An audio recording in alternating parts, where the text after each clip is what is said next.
Côte d'Ivoire, mauvaise nouvelle pour le président de la République, son Excellence Michel Alassane Ouattara.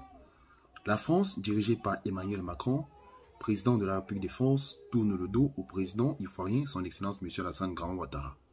Pourquoi cela? Les détails dans cette vidéo.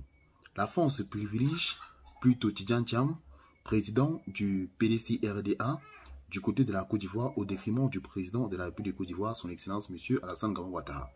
Le président Ouattara, engagé, a fait tout son possible pour barrer la candidature du président du PDCI-RDA, Tidjane Thiam, du côté de la Côte d'Ivoire. Le président de la République de France ne veut pas cela. Le président de la République de Côte d'Ivoire donne donne un avertissement au président ivoirien, son Excellence Michel Alassane Ouattara. Voici ce qui s'est passé. Écoutez la vidéo jusqu'à la fin pour avoir tous les détails. Mais avant, sachez que cette vidéo n'est pas faite pour inciter à la haine ou à l'acharnement. Elle est juste à titre informatif. Donc tâchez de rester poli, mais une fois de plus que toi dans les commentaires. Voici ce qui se passe du côté de la Côte d'Ivoire. Écoutez, présidentiel ivoirien 2025. Comment Macky Sall met la pression à Ouattara pour le cas de Tidjane Thiam. Écoutez ce qui se passe. Alors que la candidature de Tidjane Thiam suscite une vive polémique en Côte d'Ivoire, les acteurs influents de la sphère internationale tentent d'intervenir discrètement pour garantir un scrutin plus inclusif.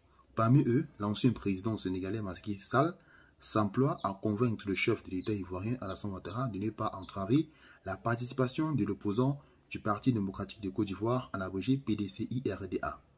Autre détail. Donc, mes chers amis, écoutez très bien ce qui se passe. Quant à l'éventuelle exclusion de Tidjane Thiam de la course de la magistrature suprême, selon les informations révélées par Africa Intelligent, le président français a insisté sur la nécessité du scrutin transparent et ouvert à tous les candidats. Qu'est-ce qui se passe?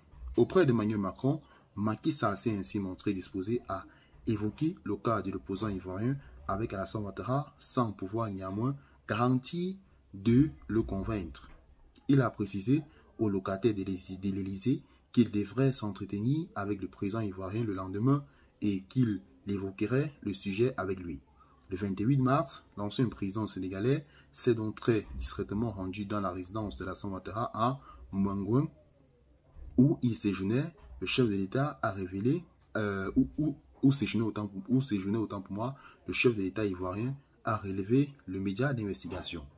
Une résistance affichée de Alassane Ouattara. Les recommandations d'Emmanuel Macron transmises par l'intermédiaire de l'ex-président sénégalais ont néanmoins causé une certaine gêne chez Alassane Ouattara qui goûte peu à peu les scissions extérieures concernant le cas de Tidjane Thiam. En janvier, son ami depuis plus de 30 ans, Nicolas Sarkozy, avait lui-même suscité son agacement à l'évocation de l'ancien patron du Crédit Suisse, que l'ex-président français avait rencontré quelques semaines plus tôt à Paris, a indiqué le média. Les tentatives de Macky Sall et d'Emmanuel Macron suffiront-elles à garantir la participation de Tidjane Thiam à l'élection présidentielle ivoirienne? Pour l'instant, rien n'est néanmoins sûr. La question de la nationalité de l'opposant continue d'alimenter les débats et le pouvoir en place semble déterminé à contrôler le processus électoral. Donc, mes chers amis, ceci étant, tel a été tout. Partagez la vidéo avec vos amis, abonnez-vous à la chaîne si ce que je fais vous intéresse et retournez tout à l'heure pour une nouvelle vidéo. Bye bye.